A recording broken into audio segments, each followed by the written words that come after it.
Hey everybody, we are live with my friend Larry Lauer from USTA Player Development. He is the Director of Mental Performance there. So really an honor and a privilege to have on Larry to talk about the mental game, specifically how to improve our focus and concentration, and also just how to deal better with mistakes, which we all make, obviously. So Larry, first of all, thanks a lot for coming on, and how have you been?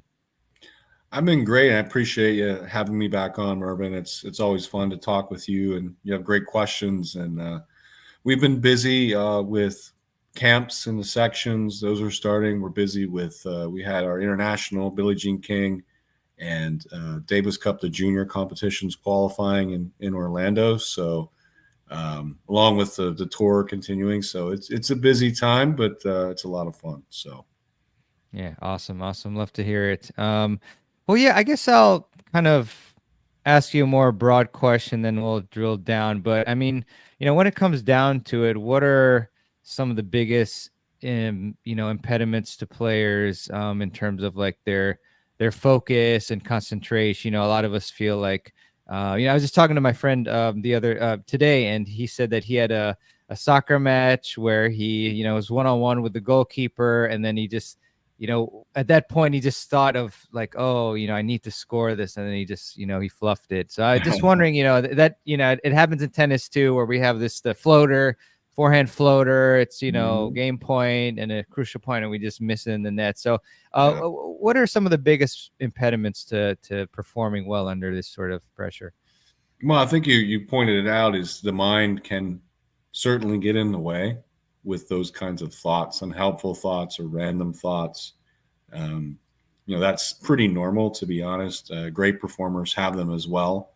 It's just they keep putting themselves in positions to be successful, so they succeed a lot, but they make mistakes as well. And you know, some of it is the world we live in. It's fast paced, it's busy, everything is bite sized, where you're getting information and you're on to the next thing, on to the next thing, on to the next thing. And, we're not really reinforcing like deep thinking and really kind of staying with a topic for very long. So you can see why people's focus and concentration, it's hard for them to hold it sometimes because they don't practice it a lot.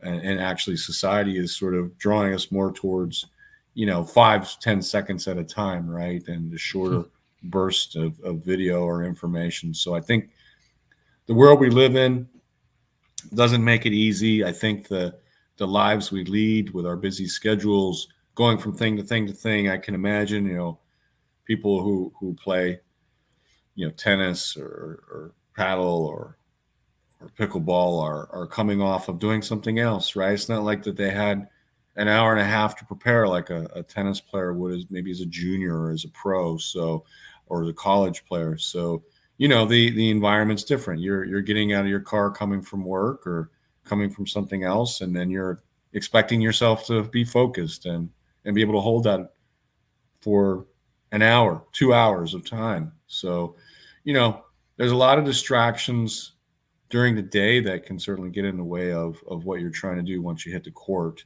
And it does truly does matter how you prepare. And we've talked about this in previous summits, I believe, how you prepare going into your practices and your matches. Yeah, most definitely. So yeah, you brought up a great example of just us just having like a, let's say, a rush of a day, and just like tons of emails, and our attention going left and right. So I guess Yeah. let's say a ton of us have tennis matches right after work or whatever. So what do you suggest in terms of like a routine, or just something to help us kind of bridge the gap and then refocus before a Well, match? I encourage people to think of that time after, let's say it is work, and maybe you got an email, maybe it's something important coming up or something you have to do tomorrow or it's due tonight, and that grabs your attention and grabs your focus, right? It's really what we're talking about is focus and where it's going to. And totally normal. What you have to do is kind of reset and decompress. So you can think about that car ride as a chance to decompress, let go of the workday, let go of the day. Um, People do different things. Obviously, you need to drive and pay attention, so you need to be focused on driving.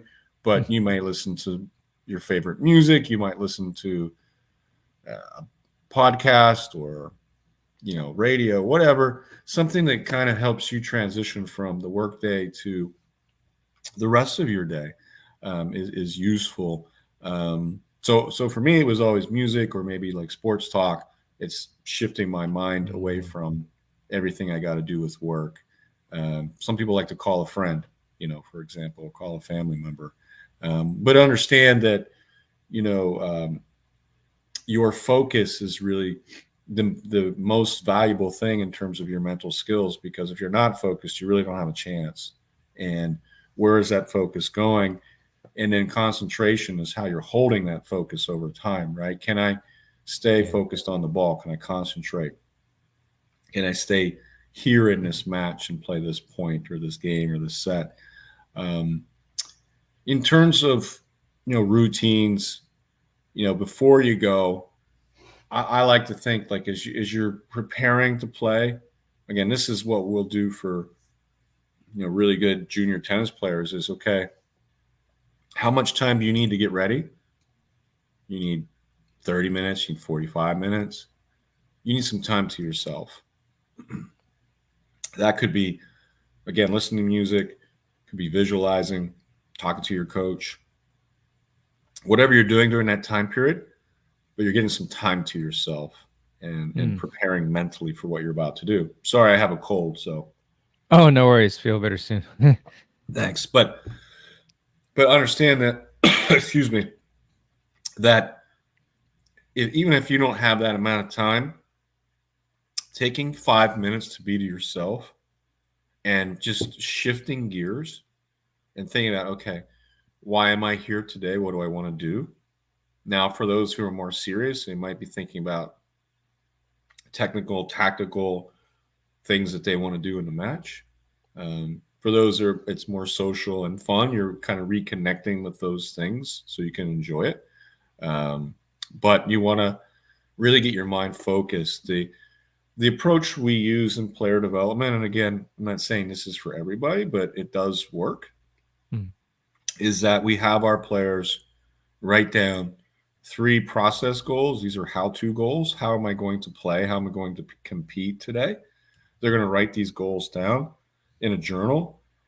Then they're going to do some breathing, quiet the mind, let go of the distractions of the day, let go of those emails at work you have to do later. And then they're going to visualize themselves playing the way they want to play. So seeing themselves hitting the shots they're going to hit, maybe the patterns of play, but also feeling it.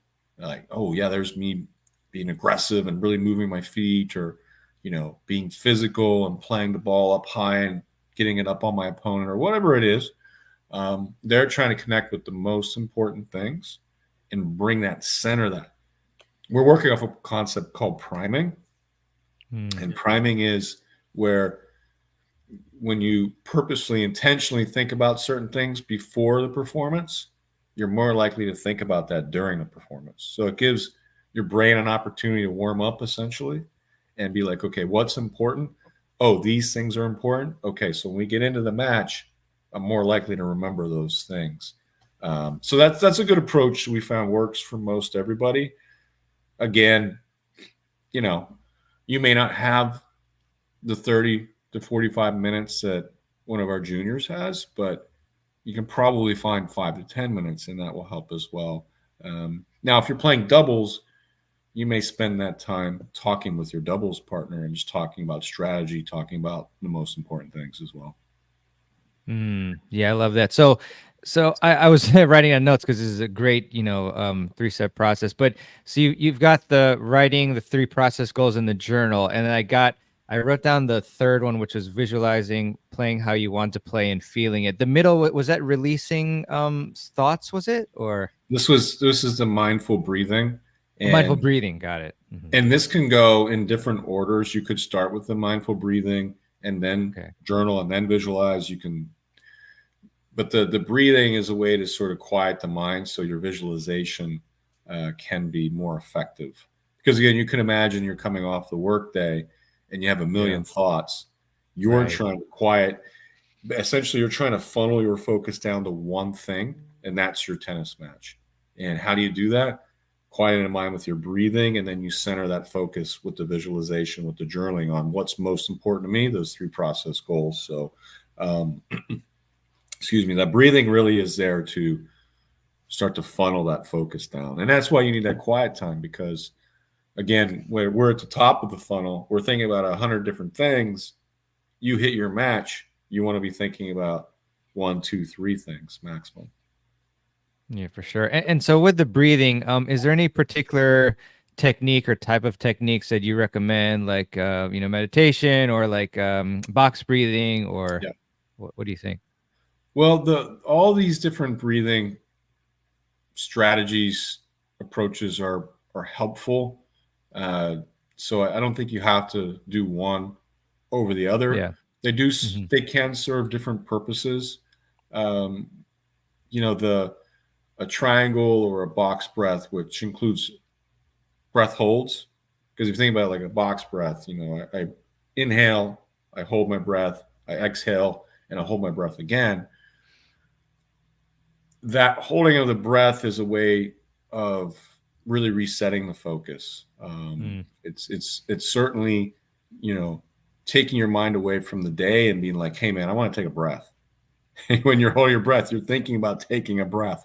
So it's a great way to center the focus with the breath holds.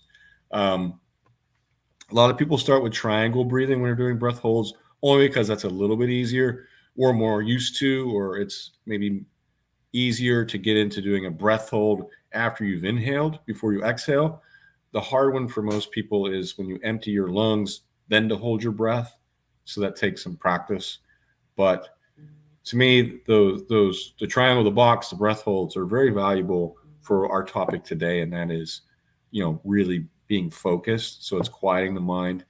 Yeah, but the breathing serve different purposes. So if you're really nervous, anxious, stressed, you want to extend your exhale in your breathing, as you can imagine. So when you inhale, that's raising your heart rate, your blood pressure, and when you exhale, that's lowering it. And so when you extend that exhale, that's actually having the effect of slowing your heart down, slowing you down, and Mm. and that feels good. Can you imagine you take um, that long sigh, like you take a couple breaths in, and you let it out, and you can just feel like the shoulders coming down, everything relaxing. So that can be done to help you. Let's say your focus, you're being distracted by your own nerves, your own worries, your own doubts about how you're going to play. Extend that exhale as a way to release some of that physical tension, and help you to focus then on those three process goals. If you're feeling flat, so your issue is not that you have too much activation and stress and anxiety, but the fact that you just haven't really thought about your match and you're tired from the day, then you may change the breathing to try to get yourself going. You may also visualize how much fun you're going to have or how important it is for you to play. That's going to ramp up the importance, which ramps up your stress. But also doing a different kind of breathing. Mm. So you're raising that alertness, raising that energy level. Siri just checked on me. I think Siri was worried about my well-being Yeah. when I did that. So, Yeah. but that's Technology. going to change your activation, your alertness. So the breathing have different purposes. It depends on what you want to get from it. Yeah, no, wonderful. And just to like clarify for the audience, you know, can you tell us the difference between the box breathing and triangle breathing in terms Sure. of tempo and everything? Yeah. Yeah, the triangle breathing. So what you're doing there is you pick a count. So it might be to 4, and it's called triangle because it has 3 parts. And you start with an inhale, so maybe inhaling to 4, and then I'm going to hold my breath to 4, and then I'm going to exhale to 4. And that's usually a good starter point if you haven't done breath holds, to do a triangle breath, because that's a little bit easier than a box. The box has the 4 parts, which I mentioned earlier. Yeah. inhale, hold, exhale, hold. You're still picking a count like 4, and then you're doing the 4 parts. What's interesting again is when you do the exhale, and so you empty the lungs, then you have to let everything hold right there. So you have to get comfortable Mm. with once that exhale and the lungs have been emptied, there's a natural reaction. You got to pause that and just hold it there. But again, you can imagine what that does for your focus, Mervin. That's grabbing your focus. Like, man, I want to take a breath. You have to pause everything. Don't breathe Yeah. in, and then you go ahead. Um, I like to think of that as those again, the triangle box are techniques that we want to use when we aren't focused. Maybe we're thinking about the score in a changeover, or um, we've lost the first 3 games of the match, and we need a Yeah. really kind of hard reset, a hard refocus. These are great tools to help you to let go of what has happened and begin to start to reset the focus. Yeah, 100% love it. And then yeah, visualization, I just love it. Cuz I interviewed James Blake a few years ago, and he had mentioned that before every single match he visualized how he wanted to play the points, and it really helped him to really nail it down. So I guess what are maybe some keys or specifics, like when we're visualizing, like, maybe you've had students who or players who've like tried to visualize but made mistakes in doing it like the Sure. most efficient way. So yeah, any tips on visualization? Well, visualization is a very creative process, and one in which people are going to do it in different ways on different things. So there's no exacting way to do it. However, there are some important principles. With the visualization, the first thing is, can you imagine what it is that you want to imagine? Because you can imagine that if you're imagining double faults, that's not too helpful to the confidence, right? So, one of the things you have to work on is control. Can I imagine or visualize what I want when I want to? This is an extremely important technique and something for really everyone to train, because you can think about it as, I'm between points and I've just missed my first 3 serves of this game, my first 3 first serves of this game, and now I'm down, let's say I'm down 15-30, and now I got to hit another first serve, and I really need to get a first serve in. Well, if you're thinking about all those misses, probably going to struggle with that first serve. However, if you can go into your brain, take 2-3 seconds, and imagine hitting that serve, hitting your spot, and getting ready for the next shot, your mind starts to gravitate toward what you will do versus what you're trying to avoid. Yeah. So the visualization, the more you can control it, if you can call up what you want when you want to, that's extremely valuable for performing, as we just gave an example. The other aspect is, you want to try to make it as lifelike as possible. You want it to be vivid. You want it to feel real. Mm. When we visualize and it feels real, we're using all of our senses. It creates emotion. And that emotion is creating memory. And those things stick in us longer, more deeply. So that, like we talked about this priming, for example, when I go to play my match, I'm more likely to think back to those key things I wrote down and I visualized because I've been through it. And you'll hear players talk about, like, oh, been there, done that.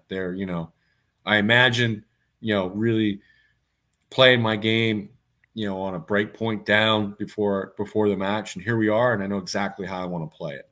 And it's a great feeling. You feel Yeah. prepared, you feel committed to your game. So the more that you bring your senses in, the more real it feels, the more you're going to gain from it, for your preparation, for your commitment to your game, for your confidence. Um, you can work on that. Certainly, when you visualize, it's best to start in a quiet environment without distractions, including your phone or your computer or your tablets, your TVs. Turn everything off. You could have some light music in the background. Just try to get really focused, and then try to imagine yourself, start small. Imagine yourself holding a tennis ball. Imagine yourself standing on a court that you play on often. And then you just start to build where I'll start adding things. I want to see the whole scene. So I create the scene in my mind. And then maybe I want to imagine walking to the baseline. Then can I imagine holding the ball, holding the racket? What does that feel like? What does the weight feel like? And then I add some more movement. Maybe I'm starting to move, I'm bouncing up and down on my toes. And now we're going to imagine maybe just sending one over the other side of the net to my opponent if I'm doing imagery of a warm up, or maybe my coach, and just starting to imagine hitting up the middle. So start simple, just seeing the ball going over that and coming back. And then if you have success with that, you can start imagining point play, serves, returns, different patterns. Some people gravitate towards it quickly, where they get it and they can jump into point play the first time you do it. It's probably a skill they're using often. They're just maybe not aware of it. Others, they struggle. They have a hard time staying with it, right? It skips, it stops, it's in slow motion when they want to be real speed. So then you just have to work at it. And you might have to regress and go simpler again to then get back to the more complicated things like imagining a point. The last thing I would say on this, because visualization or imagery it's an in-depth topic that we could spend a whole hour on. There's the perspective that you're using. Are you using like a first-person perspective, or from my own eyes? Like if you think about video games, are you playing that game and you can only see your hands and then kind of the scene, or is it third person where you can see the whole body? And you can do either with visualization. They're both valuable. There is some research to say that first person might be more beneficial in the long run, but both help you. I like to think of it as, again, what am I trying to get from my visualization? If I'm really trying to up the feel of hitting a stroke, it might be beneficial to be in my own eyes with that first person perspective. If I'm thinking more like tactics and strategy, it might be more beneficial to zoom out, be in that third person, almost like in the live stream that everybody watches, and imagine it from that angle. But again, the visualization is very creative. I encourage people, if you're going to do visualization, think about what you want to get from it, and then design it to be realistic and map onto the goal. So if the goal is to play better under pressure, then I got to know my game style, my identity. How do I want to play? And then I write that up, and then I imagine scenarios where I'm under pressure, or more that create more pressure for me, like maybe serving up late in the match. And then I'm going to imagine playing my game that I wrote out. So hopefully that helps. Again, imagery visualization is, you can go as deep as you want into it, and you can go real deep. The other, I keep adding things. Sorry. The last thing I'll say, people ask me how much to do, when to do it. It really depends on you. You can do 5-10 minutes a day in the morning, and that can be very helpful. Again, if you think about this priming concept, it can be very valuable to do short bursts of visualization throughout the day that are based on your longer visualization that you did. So maybe you're visualizing your day, and then right before you get to that moment where you got to perform, you do 30 more seconds that connect with the things you've already visualized. So people do it in different ways. You can use it during your match before you serve. That's very helpful. Imagining hitting a good serve, for example. So I've done that. Very powerful tool. One that our topic more on focus and concentration. It's going to help you to stay kind of in the moment with the things you're trying to do, versus kind of getting lost or confused about what's important or how you want to play. Yeah, thanks, Larry. With that, the last point you made, there's been many times, like when I've stepped up to the line to serve, and then I've had these random negative thoughts come in about you're going to double fault this and that. But then I kind of reset myself, take a breath, and then I actually do visualize myself, hitting a successful serve in the first person. So yeah, and very thanks for that point about first versus third. It's definitely interesting one. And I would also just guess that first person would be a little more effective just because that's what you're gonna see when you're playing Yeah, yourself. So but very yeah, very cool stuff. for sure. Yeah, that's a good Yeah. example you gave. And when you think about it, like if you have that negative thought, so you've gotten distracted right before you're stepping to the baseline or at the baseline, take a step back, do what you just talked about, take a breath, imagine the serve from your own eyes, and then go back to work. You'd be amazed that if you're able just to step back from something and be like, okay, there was imagining a double fall. I don't really want that, so I'm gonna take a breath. I'm gonna reset. Imagine the one I'm going to hit, and then I'm gonna go do it. Yeah, yeah, most definitely. So in terms of the process goals, Mm-hmm. I guess I'll do a two-parter. This first question might be a little too nitpicky, but I'm just curious, like, is there like a particular journal that you recommend or that your students are using to write the goals down, or the three process goals down? And then kind of a more substantive question, I guess, arguably, is can I give you some examples? Like maybe the three would be, and you can evaluate them. So like, I want more footwork intensity during this match. I want to attack the backhand, and I want to hit a high first serve percentage. Like, are those the type of process goals you're thinking of, or that we should be doing, or are there like Mm-hmm. maybe more specific than that, or better ones? Those are pretty good. Process goals are how-to goals, how I want to do things. So, moving the feet. Um, the last one, it might be to make it more process would be to say like, using my legs, for example, on my Mm-hmm. serve, or maybe like I want to hit my spots and I'm thinking about like different spots I'm trying to hit, but where you don't want to go is getting too technical. Like, all right, I Okay. want to make sure my elbow is here on my serve. That's going too far with it. We found that Okay. with these kinds of cues, what's beneficial is either like your target, what you're trying to get to, or a more like physical cue of, like I said, using your legs, or Mm. going up after the toss and really exploding up after it. Something that gives you action, right? That's more focused on the physicality of it than the technical Yeah. side of it. 63 But those are pretty degrees or good. something. I'm Yeah. sorry. No, not something like 64 degrees, whatever. Yeah, yeah, yeah. Your Too brain much. just, because you're bringing up what you already know to the consciousness, and then that usually Yeah. results in worse performance. It does result in worse performance, but those are good process goals. Um, again, think about the way you want to do things, because that's what you can control. And if you can focus on what you can control, you got a good chance to get through these distracting situations that we've been talking about. In terms of the journal, our juniors start with our player development journal, which you Nice. can Google. It exists Oh, out cool. there on the web. Um, and then pretty quickly, a couple years in, if they're training with us, we ask them to buy their own journal. It's an investment. They can choose the journal, and we just talk about a journaling process, including the setting of the three goals, but also how they reflect. We start with something often pretty simple with the reflection. Give me three positives from the day and one thing you want to improve.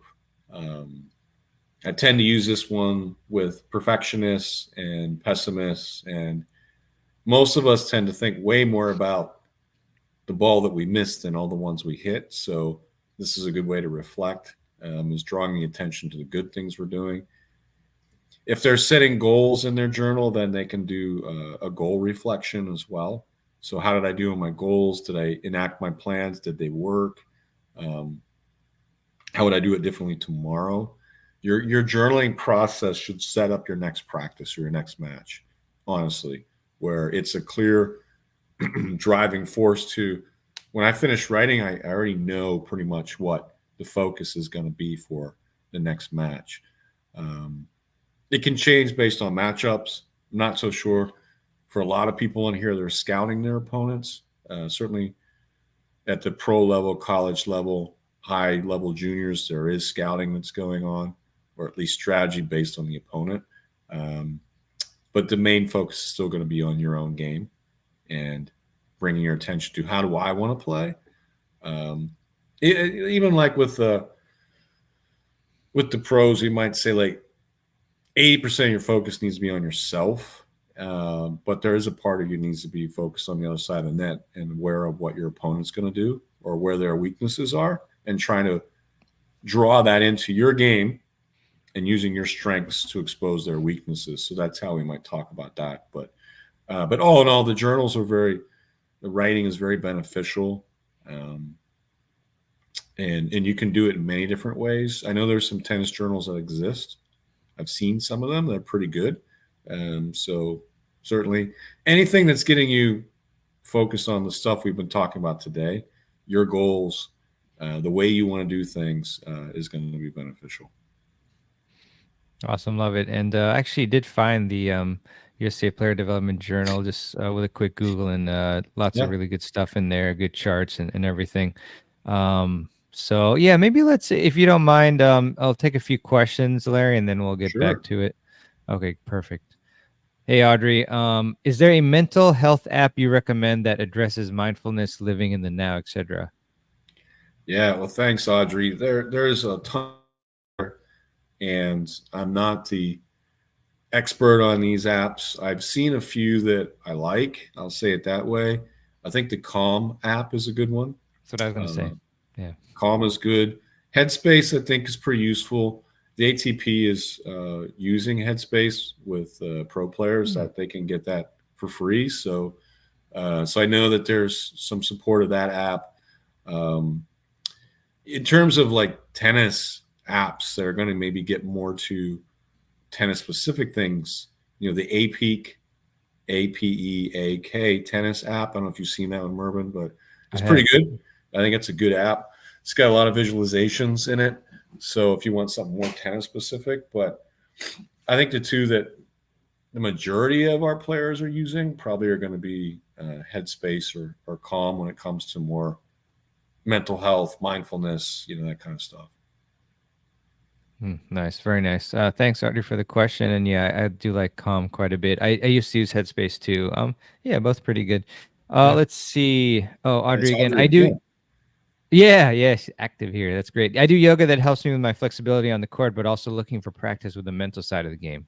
Gotcha, gotcha. Yoga is fantastic. Um, Absolutely. Definitely has helped me a lot.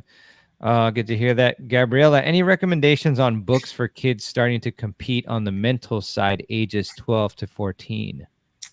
Yeah, great question. We get this one often. Hmm. I like the book. It's probably getting a little dated now as its stories. It is Mind Gym by Gary Mack. Hmm. I think that one has a lot of short stories that talks about the mental game. So I think that's a good one. Um, there's really not a lot out there for small kids. So we're left to sort of like extrapolate from here's what we say for adults. So what do you do with a 12-year-old? And we've tried at player development to make it more 12-year-old kind of based. Um, we're actually developing a mental skills course that's that age you're talking about, Gabriella. It's exactly that age that we're thinking about, where they're getting more serious with their tennis and they're entering this stage of a lot of practice or deliberate practice, and mental training is something they want to engage in. So that mental skills course, which will be available probably later in the year, um, will be something that the USTA will have available for their kids. I always encourage the parents to sit in with the kids and learn what they're learning so you can support it.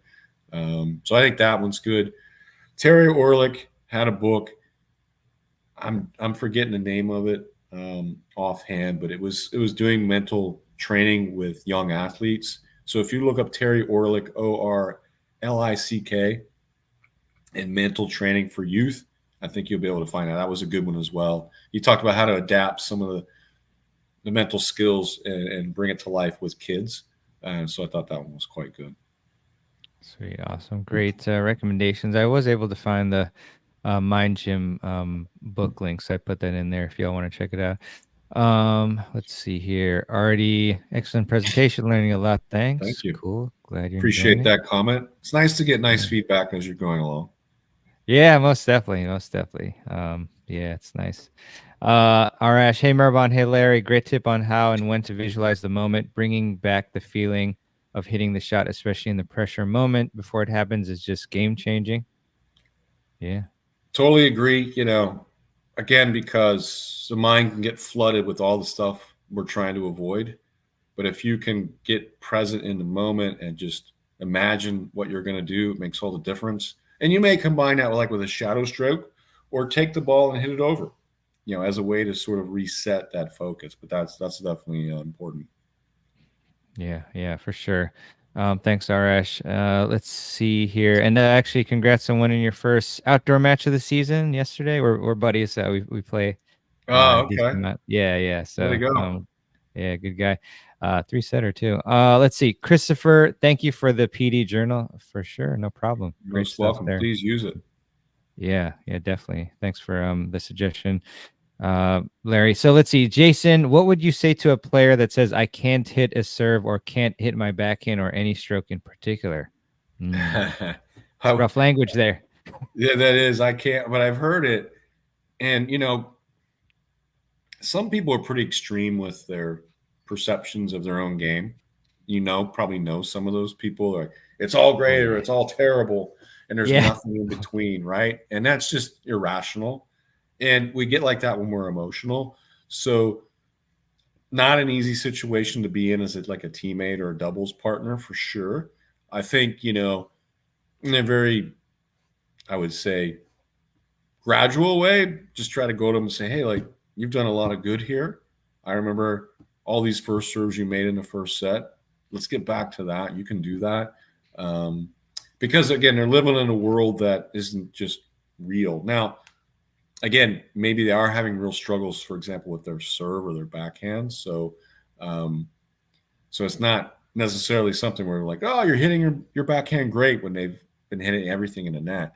So then it's like, hey, that is tough. Um, it happens to everybody. It's happened to me before. So what can we do about it? Like what's something that you've learned that helps you when you're hitting your backhand in the net? And again, drawing the focus away from the past, more to the present of what you're going to commit to. And that may be getting behind the ball, that may be hitting higher over the net. Um, Having one simple solution that they can commit to, wrap their mind around, will help people draw out of that. Again, for players like that I work with, they have a lot of mental training. So we can go to them and be like, yeah, that's not actually true. You can hit a serve. You're just focusing on the ones that you're not making. What's one thing you're going to do right now to improve things? But that certainly can work in many people's cases as well. So it's a good question. That is a good question. Yeah, I remember talking with Jeff Salzenstein, former top 100 ATP player, and he had mentioned how he had a student who was kind of saying the same thing, like I can't hit a forehand, I can't hit a forehand, and he did the drill. I'm not sure if I think I'm reciting it correctly, where he just told her say yes every time you make a forehand, and he was Mm-hmm. just feeding her, and then she kept saying yes every time, and it was like this positive reinforcement, and then she started, hitting her forehand great. So I was just interesting. It is. This, yeah, It's very yeah, interesting. positive. Again, the mind is powerful. So the more you can draw it to what you will do Yeah. in the moment, the better off you are. Yeah, for sure, for sure. So we'll take one more at this moment and then transition a bit. So Bob, how do I mentally get ready to play a lower player, probably lower rated player, to avoid playing down? Which is very common. Well, Bob, I hope in your case that happens a lot. So you're highly rated. But in all seriousness, uh, it is tough. It's tough for everyone in that situation. Even pros talk about how it can be challenging to play someone that's unseated or like a younger player, especially a younger American player, and you're a veteran American player who maybe is seated or higher ranked. So it's a common phenomenon. I think you got to have realistic expectations that, because tennis it's played between two people, so the ball that's being sent to you is going to somewhat dictate the quality of the ball that you can send back. And so I think you got to be realistic about that. You have to be realistic about what kind of tennis you can generate based on the quality of the opponent. With that being said, to avoid playing down, you really kind of have to um, keep in mind what's made you successful. I see often that when players are playing down, they stop moving their feet. They might slow their swing, stop accelerating, because they're thinking a lot about the ball that's coming over, the ball that they're hitting. So, better to get in a rhythm. You can do things like the inner game of tennis. Galway taught us about bounce hit or 1-2. So to Yeah. let go of those thoughts, right, of overthinking about who you're playing and just 1-2, 1-2, bounce hit, bounce hit. Um, I think the things that we talked about earlier, Bob, like setting your goals, visualizing how you want to play, is going to help you to come out with your standard. And that's what you're looking for. I want to play to my standard, if possible. If you have that clearly in your mind, then you're more likely to produce that kind of tennis. And then when inevitably, if you're playing someone lower ranked or lower rated who's struggling a little bit, you might struggle too sometimes. That's totally normal.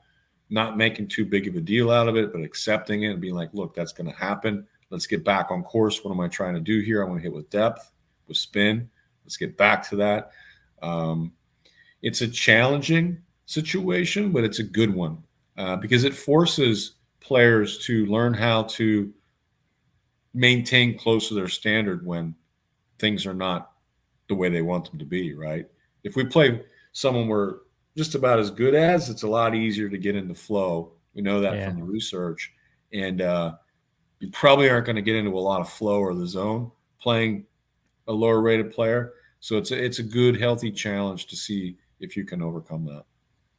Yeah, 100%. Thank you, Bob. So yeah, in terms of the subject of improving focus and concentration, I know that we can certainly and we've talked about using some of the three-step process, like the breathing and the Yep. visualization for like during the match, like in between points. But I was wondering maybe to ask you, and I know we have talked about this maybe in prior years, but it's good to cover like the between points. If you have a simple but effective routine that we can use, let's say if we're either we're in a very tight situation, it's 5-6 on serve in the third set, or just any other crunch time situation, or we've just had a really long important rally and now we have to go and reset ourselves like in between the points. So what's like a simple and effective routine there? Yeah, what we're talking about is being a master of refocusing. I'm going to Yeah. quote my friend Dustin Taylor on that. That you're trying to get your focus back, and that's totally normal in a match. You're going to lose focus. You're going to get distracted. So you got to be a master of refocusing, honestly. So it's not a problem if you're getting distracted. It's a problem if you stay there. That's all. Right. So we got to be good at these, like you're talking about, Mervin, these refocus routines. A very simple one is we call breathe and believe. It's easy to remember. Um, it's based on things we've already talked about. Take a breath. Think of something that you want to do right now that's going to help you be successful. Um, our we talk about our routines in terms of like green, yellow, and red, which green, yellow, and red related to traffic lights, which came Hmm. from Ken Ravizza, who worked in baseball, heads up baseball. But green light is what you do between all points to create the focus that you want to have. And it's really based on what we know about attention and concentration, where you're shifting your focus a lot of times as you're playing. It's not like you just have one attention span and point and that you stay there the whole time. You're shifting, and that's something that Bob Nideffer, who theorized on these attentional styles, people have heard about these attentional styles, really helped us with. There's really kind of two things to think about is how broad and how broad and how narrow my focus is going to be, and is it going to be external, or is it going to be internal? And our between points green light routine helps us with that, because when a point ends, you're reacting or responding to the point that just happened. And so you're kind of, your focus is still kind of on the external. But then quickly you want to bring it focus internal, because it's time to start to reflect on what happened and to start to refocus on how you want to play the next point. So you got to get good at shifting that focus inward as you're walking behind the baseline, thinking productively about what happened and what you're about to do. And that can be pretty broad if you're going through different strategies you might have. And it can be pretty narrow if it's like, hey, there's one thing I'm focused on. So that is going to also shift. And then what you have to do as you get prepared to play the next point is you refocus on what the plan is, and then it's time to get ready to play. Players go through these rituals to bring the focus from internal back to external. And so, like bouncing the ball the same number of times, getting in a return stance, and kind of getting in a rhythm where they're moving around. Their eyes focus on the target, which is going to be the server, for example, if you're a returner, or specifically on the racket, the hand, and the ball. They're shifting that focus now to external is what you need as you start to point. So understand that focus is shifting. Experts are better at finding the relevant cues to perform and filtering out the irrelevant ones, because they have a lot of training and a lot of expert experience. And that, for example, if you're returning, the expert's going to focus on, again, the racket, the hand, the ball. Their attention is going to a very small area, whereas maybe the novice is looking at the whole person. And that's where you're learning. And our routines help us to productively shift our focus. So as we talk about focus today, we got to be external and really dialed into what matters most, where that ball is going to be contacted. And when we're between points, we got to go more inward and think about what's happening. You can imagine if you're external, you're looking at the crowd, you're looking at your family or your other courts. You're not going to be there when it's time to play the next point. So you're shifting internal, external, but also broad, narrow. Broad, I'm sifting through a bunch of different strategies. For example, narrow would be, okay, I'm imagining that one thing I'm going to do, that one spot I'm going to hit with my serve, or how I want to move in position on a return, whatever it is. So you're shifting in and out of these things successfully. So refocusing is maybe the most important skill on the mental side that you will need to be successful in tennis and honestly probably in life as well. Yeah, 100%. In addition to what Dustin said, I remember the Novak clip where he was talking about the same thing, saying like it's normal to lose your focus, just have to refocus, the best refocus, quickly. Yeah. So a related question about getting into the zone from my friend Michael. How do you mentally turn on the switch to play more intently towards your goals and plans for the match? For example, like getting into that zone. Yeah. Well, probably maybe a repeat of some stuff I already talked about.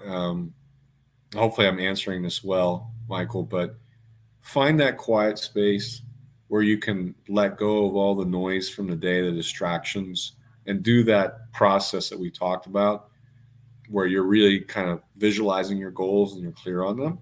I think that's a way to kind of get locked in. There's nothing like a good warm-up. So moving in the match warm-up, getting your feet going, hitting the ball, these things are really important.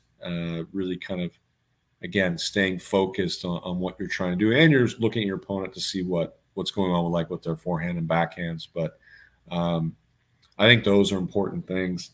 The more intentional that process is, the better. That's why I say like some quiet time. So if you're intentionally like, okay, I worked, I drove to the tennis club, now it's time to play tennis. So if there's an intentional like, okay, this is tennis time, For me, when I played a lot, like when I was at Michigan State, when I got there, I went into the locker room. That was like my space to start getting focused uh, on the match or the practice. So where you're at matters, right? So you have a locker room or there's a certain space. Like I go to that space, it's time to lock it in.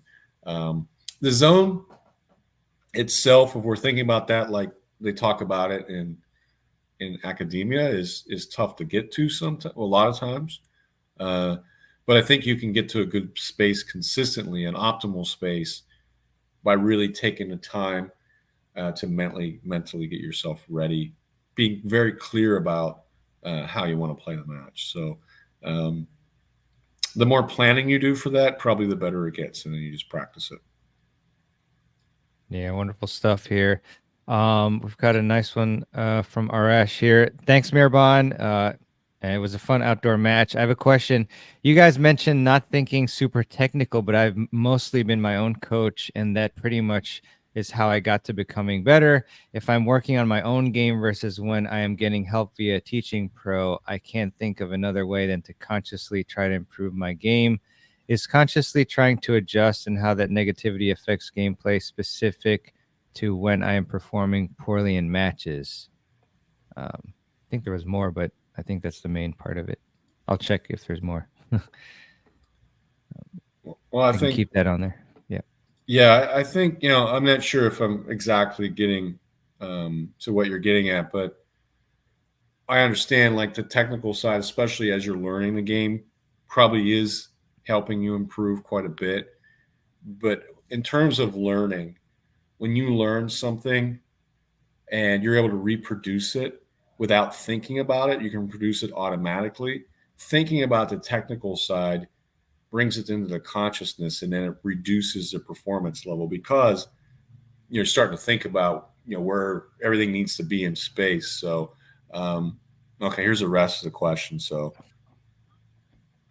Are there alternative ways to improve other than to observe and ask myself for adjustments when I'm in a match? I ask myself to coil 63 degrees all the time, and it has worked so far, but maybe with some negative side effects. Okay, so it's kind of getting to that, like, is it right. not a good idea to like be super specific technically in matches, like, telling Right. Yeah. myself to Again, I adjust? think is the performance, the importance of the consequences of the performance get bigger, then thinking technically can become a problem because it can really, again, like I talked about from a learning standpoint, stuff you've already learned, now you're thinking about it and you don't need to.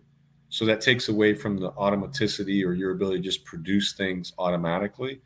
The other part of it is the tendency is we tend to get maybe a little tight when we start thinking technical and feel that anxiety, that stress. So what I suggest is think about targets.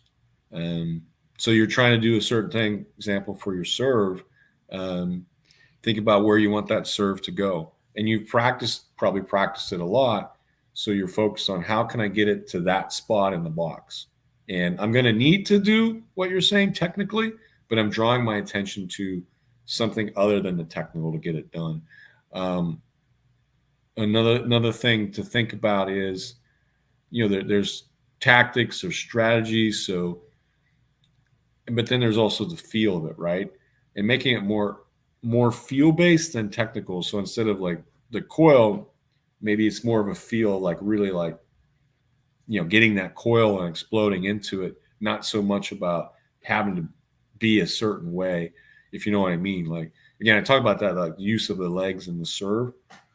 If you're thinking more physically, like, hey, I really want to explode up, instead of thinking like I need to be exacting with my technique, typically that goes much better for when you're in a pressure moment. Um, but again, I understand where you're coming from because as you're learning the game, technically, it does help you to focus on the technique. As the performances come more important and there's more pressure, it sure helps a lot to take the focus off of the technique. Yeah, most definitely. And RS says, big targets helps to push the technique towards a target. Yeah, definitely. I remember speaking with this about Peter too. I mean, obviously you're the mental expert, but he was saying, like when you're on the court practicing your technique, obviously, you're trying to work those out and being very specific, but in the match, you don't want to really be thinking about that. It's gonna kind of Yeah, interfere. So there's yeah. two different ways of thinking. When you're in practice, there's one way of thinking. You're doing more sort of up front of the brain work. You're analyzing, you're breaking things down, you're putting them back together because you're trying to get better on those things. When you're playing a match, you're trying to quiet this and allow your skills to come out that you've learned. And that's kind of what we're talking about there. So the way you talk to yourself is either going to bring you to this kind of prefrontal cortex that's going to take up a lot of energy and a lot of space in your brain, or more automatically. And one of the things, from a processing standpoint, the human brain can, in the working memory, can hold on to about 7 things plus or minus Mm. 2. So if a lot of that's taken up by technique, you really don't have any space to think about how to play your opponent because you're so focused on yourself and your technique that you're missing what they're doing.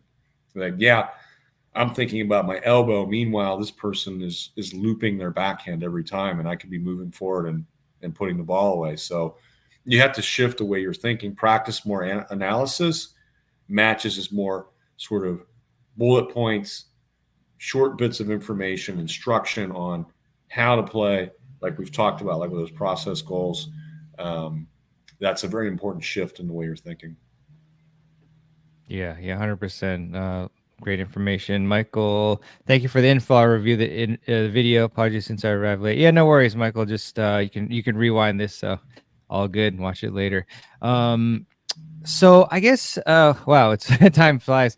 I Larry, I know. just want to ask you real quick about the dealing with mistakes element. And I have to admit, I think I generally handle mistakes well, but there were a few times, including playing with these gentlemen here who've been commenting, where I made a series of mistakes and I got extremely, I would say, yeah, angry and annoyed and threw my racket at one point, and I was kind of shocked at what I had done. But yeah, just generally speaking, what advice do you have in terms of how we can deal better with mistakes, whether that's in the short term, right on the court, or just maybe like a more long term of kind of you're evaluating, seeing, oh, it's very frustrating how many mistakes I'm making, blah blah blah. So yeah, any advice on that front? Yeah, well, it's one of the most important things we have to learn how to do because mistakes are part of it, right? Like, there's no way to get around it. You're gonna commit errors. I would guess that more matches are won not based on winners, but on limiting unforced errors and probably creating forced errors. So, in terms of dealing with mistakes, I think it starts with understanding that mistakes are a part of it and minimizing the importance of the mistakes or understanding what they are. They help us understand what we need to do, how to get better. And if you can take that mindset, that approach, then these mistakes maybe don't become as big in our mind. The refocusing techniques or routines we talked about here today already are pretty valuable, or they're definitely valuable when it comes to making mistakes. Um, like a breathe and believe, for example. Um, there's another technique, like if people are pretty visual, um, it was called see, erase, replace. So the mistake is made, and when you make a mistake, you kind of stand there and you think about it, and the more you Mhm. think about it, the more you're about to explode. And see, erase, replace. All right, I'm thinking about the mistake anyway, so I'm going to see it in my mind, and then I'm going to erase it like erasing a marker board. Mm, Or my love players that. have said, "Oh, that's old school." Or what about like swiping it away, like on your phone? Okay, now it's gone. I've wiped it away. Now I see what I want to do next time, doing it correctly. And so you're visually changing what the focus is on. Now I'm ready to move forward. Like, okay, I've dealt with that. Now I can move forward and be focused on the next point. So mistakes, you know, they're frustrating for everybody.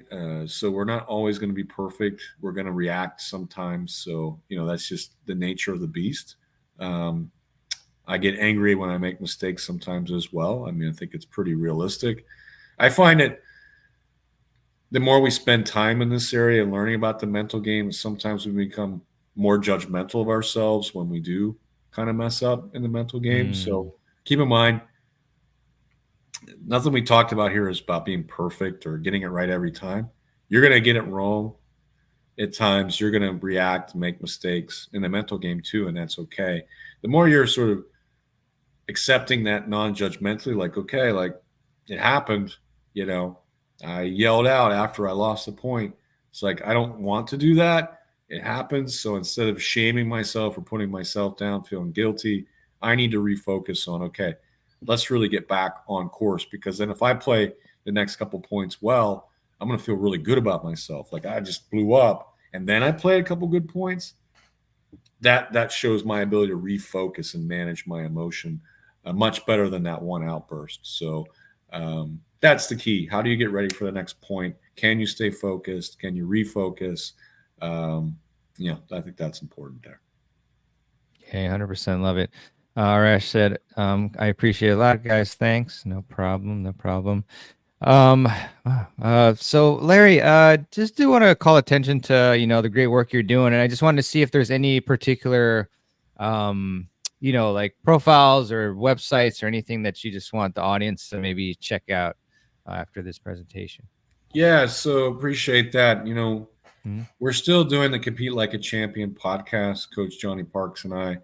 We're getting close to 200 episodes. So there's a ton Awesome. of episodes that live out there anywhere where you can find like your podcast. So check that out. Our player development website still has a lot of resources on it. So you can check that out as well.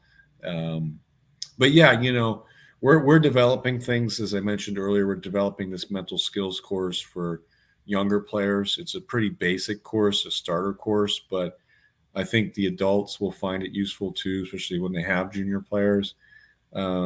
Again, that will be coming out, and we'll put more information out there once that's available to everybody, because we're kind of working through making sure that it's in a good place as we pilot it. But those are a couple spots, where I would say people could go to, and we have the USTA Mental Skills and Drills Handbook. A lot of things we're talking about here. It's a little bit dated now. It's a 2010 book, but a lot of those ideas are still there, in terms of like how to create focus and concentration, different Mm. exercises that we borrowed from other people, like concentration exercises, focusing on the ball. And I'm sure some of the coaches on here do this, like putting a number on the ball and you have to call out the number, or finding ways to get players to really focus on the ball. So there's different concentration exercises you can do that are in the Mental Skills and Drills Handbook. A lot of visualization scripts as well. So, yeah, and any of those apps we talked about earlier are going to be helpful. I know the AP Tennis app has a lot of specific visualization scripts for tennis that I think people Mm. would find valuable. So, so you don't have to do all the work on your own. You can go and find more of what you need, and then if you want to adapt it, you can. But I think a key point I would mention here at the end is just that if you want to get better in a mental game, it's got to be like working on your physical game. You just have to put time into it. Spend time doing mindfulness, meditation, these kinds of exercises, and you will get better at holding your focus. You'll get better at refocusing the more you practice your between point routines and the different things we talked about. If you want to use, let's say, box breathing in your next match, don't wait till the match day to pull that out and be like, all right, it's box breathing time. Oh, crap. Like, it's not working the way I wanted to. Do it at home. Practice Mhm. it a few times. Start Yeah. to get comfortable Yeah. with it. You're building up that mental muscle so that you can create the focus you want in the moment. Yeah, 100%. Thanks, Larry. So I've put the Compete Like a Champion podcast, a couple links, Apple and then Spotify for you Android folks. Yep. So I'm sure there's others, many other platforms that you can listen to the show on. So great stuff. Larry, maybe one final tip to leave us with in terms of maybe like next steps, what to do, or just any piece of wisdom that you would like to impart the audience with before we wrap it up. Yeah. Now my head's spinning here. Okay. No So pressure. no pressure at all, but we got to do this. Yeah. Well, I think focus has been called the currency of high performance, and meaning that if you're going to perform well, you're going to be focused. It's not Mm, like you can be seriously distracted and play well. I think so. By doing a couple of things we talked about today, I think you can really help your focus and concentration. If you think about it, if you have a consistent routine in between points, you're probably going to be much more focused point by point by point. And so I would encourage everyone to think about that. Think about just getting consistent with the routines, and remember that we're really shifting from external when the point ends to going internal reflection, refocusing on the next point, really being clear about how we want to play, and then shifting external again. So having that good quality routine is going to help you to stay focused, especially when you're making mistakes, because if you're going internal and really working through like a see, erase, replace, or swiping that mistake away like on your phone, now you've done the mental work you need to start to refocus. So to me, that's a key.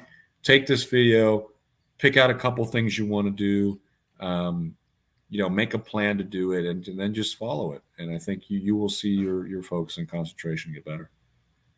yeah, definitely love it. Well, Larry, again, thanks so much. Always really fun and informative, and a pleasure to be on screen with you and learn from you. So I really enjoyed it, and just want to thank you a lot, and as well as the audience for the great questions, and for watching. Yeah. So yeah, was really fun, and I look forward to next time, and hopefully we can jump on sooner than a year again. And yes, and hopefully we'll see you all on the next live stream, which is going to be at 2 o'clock Eastern time with Brent Abel on the 2080 principle. So thanks a lot, everyone, and Larry, and we'll see you next time.